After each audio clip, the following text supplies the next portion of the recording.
Esta es la historia de un hombre al que le dejaron la peor herencia, y de cómo, a veces, la vida no reparte justo, pero siempre observa, atentamente, quién sigue adelante, cuando nadie más cree en él. Cuando el notario terminó de leer el testamento, don Ernesto no necesitó mirar a sus hermanos para saber que algo estaba profundamente mal. Bastó con sentir el silencio incómodo que se instaló en la sala, ese silencio pesado que siempre anuncia una injusticia, mientras a los demás les entregaban tierras fértiles, pegadas al río, llenas de árboles frutales y con caminos ya marcados.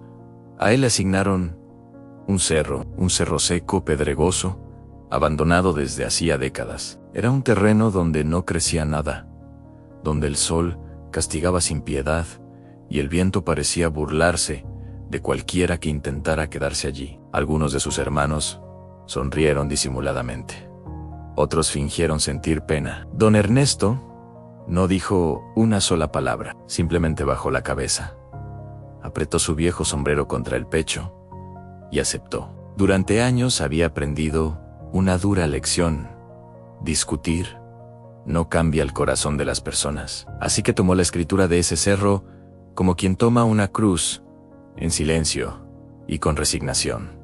Los primeros meses fueron brutales. No había agua, no había una sola sombra, no había esperanza visible. Cada mañana, antes de que el sol quemara la piel, don Ernesto subía con su pico y su pala. Su misión era simple y monumental a la vez: quitar piedras, una por una. Al principio, parecía un trabajo completamente inútil. Por cada piedra que sacaba, aparecían 10 más. Los vecinos que pasaban por el camino de abajo murmuraban entre ellos: «San pobre hombre, perdió todo. Le tocó lo peor de lo peor. Ese terreno no vale ni el sudor que le está costando». Él los escuchaba, pero nunca respondía. Sabía que las palabras no moverían las rocas. Con el tiempo, sus manos se llenaron de grietas profundas y callos duros, como la piedra misma. Su espalda se encorvó por el esfuerzo constante, y su rostro adquirió la dureza de quien se niega a rendirse, aunque todo esté en su contra. Hubo noches, muchas noches, en las que se sentó al borde del cerro, mirando la oscuridad, y pensó en abandonar, no por falta de fuerza física, sino por el cansancio del alma. Era el peso de la soledad, de la burla silenciosa, de sentir que estaba luchando una batalla perdida. Pero justo en esos momentos de duda, algo dentro de él repetía una frase que su padre solía decir cuando él era apenas un niño o hijo: la tierra solo le habla a quien sabe escucharla. Y don Ernesto, con el corazón agotado pero el espíritu intacto, decidía seguir escuchando, golpe tras golpe, día tras día, mes tras mes, y un día sucedió. Fue una tarde cualquiera, cuando el sol comenzaba a caer y el cielo se pintaba de tonos grises y anaranjados. El pico de don Ernesto chocó con algo distinto. No fue el sonido sordo de la tierra, no fue el golpe seco contra la roca, fue un sonido diferente, un tintineo metálico, casi musical. Don Ernesto se detuvo en seco. Su corazón empezó a latir con fuerza, respiró hondo, conteniendo el aliento, y golpeó de nuevo en el mismo lugar. Clink.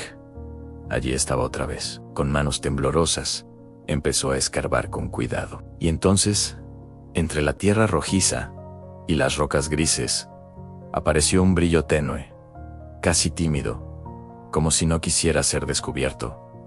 No gritó, no celebró, se quedó allí, de rodillas, mirando en silencio, mientras las lágrimas, por primera vez en mucho tiempo, humedecían sus ojos. Era oro, no una veta gigantesca, no una fortuna que lo convertiría en el hombre más rico de la región, pero sí suficiente para cambiarlo todo. A partir de ese día, la vida de don Ernesto tomó otro rumbo, pero él no cambió.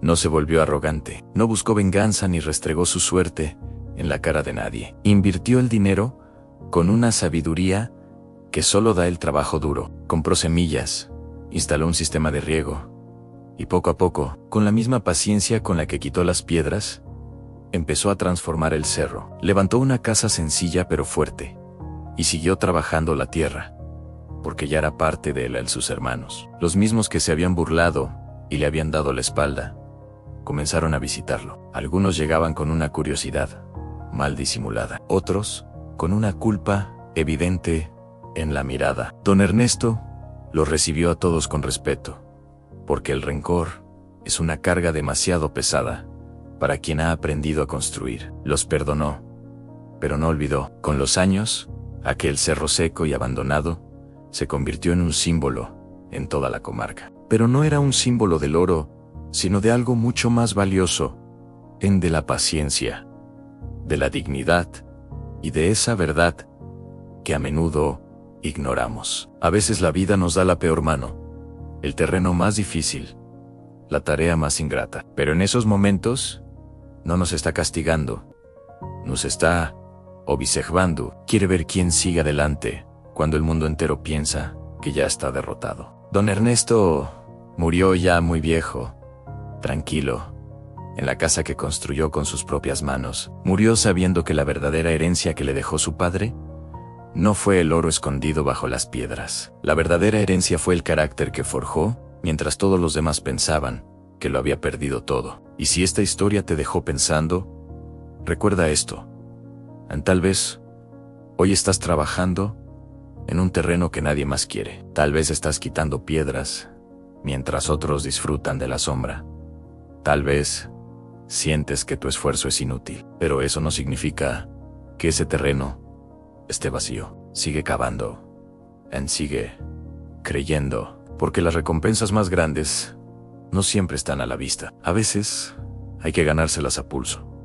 Gracias por escuchar esta historia hasta el final. Si te gustó, no olvides darle un like y suscribirte al canal para no perderte más relatos como este. Nos vemos en el próximo video.